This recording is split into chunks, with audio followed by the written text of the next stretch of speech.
խնդրեմ կրկին Իսրայել-Իրան հակամարտությանը անդրադառնանք։ Քիչ առաջ էլ էկոնոմիկայի նախարարը արդեն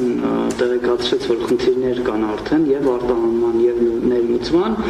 ու սա հաջորդում է Վրաստանում տեղի ունեցող այս իրադարձություններին։ Պեկնել գիտեք, որ արգելափակել է հայ բեռնատարների ելքը դեպի Վրաստան ու փաստացի բլոկադայի վտանգ կա այս պահին, եթե սա հաշվի ենք առնում, այս պահի դրությամբ նկատի ունեմ։ Հաշվի առնելով այս խնդիրները, կառավարությունը հիմա այսպես հրատապ կարգով քննարկումներ, հանդիպումներ անցկացնում է, թե չէ, որ գործողությունների պլան մշակվի։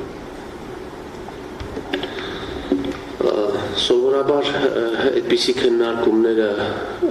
նախաձեռնվում են անվտանգության խորհրդի կողմից։ Ես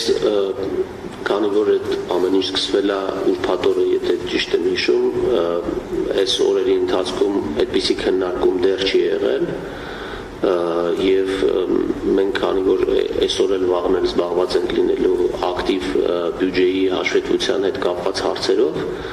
վստահ եմ, որ առաջիկայում բնականաբար քննարկումներ կլինեն եւ այդ քննարկումների արդյունքում կամ մենք կմասնակցենք կամ արդյունքների մասին կտեղեկանանք այնքանով, ինչքանով վերաբերվում է մեր նախարարության գործունեությանը, ինչքանով որ ֆինանսական հարցերի հետ կապված կամ հավելյալ ֆինանսավորման հետ կապված հարցեր կքննարկվեն։ Այս պահի դրությամբ ես քննարկումների չեմ մասնակցել այդպիսի բովանդակությամբ։